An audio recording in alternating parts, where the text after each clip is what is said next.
Grave robbing plots, vandalism, and the conspiracy theory that just won't die. The story of Elvis's death is strange indeed, but where is he really buried? Elvis and Priscilla Presley's only daughter, Lisa Marie Presley, died in mid-January 2023. She had been briefly hospitalized after an apparent cardiac arrest. Shortly after she died, it was announced that Lisa Marie, age 54, would be buried at Graceland near her son Benjamin Keogh, who died in 2020. Also buried at Graceland is Elvis himself, though like much else related to Presley's life and death, some unfounded myths persist about whether or not the King of Rock and Roll's final resting place is really where it's said to be.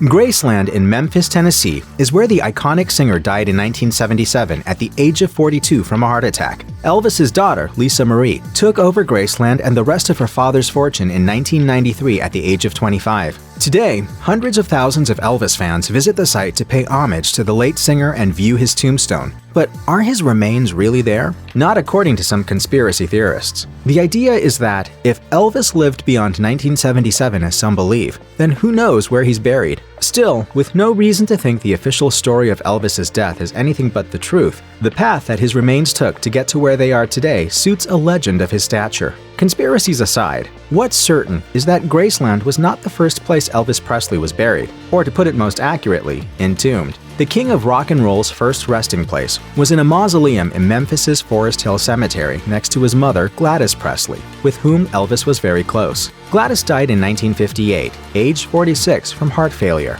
After her death, Elvis reportedly said, "It broke my heart. She was always my best girl." Some say he never fully recovered from the grief. Following the burial, he said, "Goodbye, darling. I love you so much. I lived my whole life just for you. Oh God, everything I have is gone." At first, Gladys was buried at Forest Hill, but her remains were later exhumed and transferred to the mausoleum near her son. Presley's father, Vernon Presley, died of a heart attack in 1979, 2 years after his son. He was 63 years old. Vernon is now buried near his family at Graceland. To address the frequent vandalism and crowds of people swarming to Forest Hill to see Elvis Presley's grave, Vernon Presley, who early on was the executor of the Presley estate, planned to move both Elvis and his mother Gladys's remains to Graceland.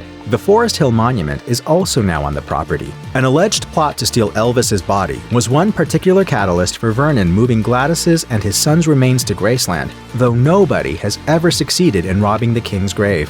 Today, Elvis, Gladys, and Vernon Presley are buried in the meditation gardens on the house's grounds. Reportedly, the remains of Elvis and his mother, Gladys, both reside in matching copper coffins. In the immediate aftermath of Elvis's death, tens of thousands of fans gathered outside the palatial estate. There was a public viewing of the body too, which marked the first time fans were allowed inside the house. Some 30,000 fans attended. Why go to all this trouble?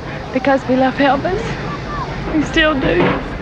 Before he was buried, Elvis was dressed in a white suit. His hair, including those iconic sideburns, were cut and dyed at Vernon's request. Today, with only the price of admission, hundreds of thousands of fans filed past Elvis's gravestone alongside Vernon, Gladys, and Presley's grandmother, Minnie Mae. Of course, some say Elvis's body is not where it's said to be, or that he faked his death and lived longer than reported, but no evidence exists to support such unfounded claims. In fact, there is no proof at all that the hundreds of thousands of fans who view Elvis's tombstone each year see anything but the real thing.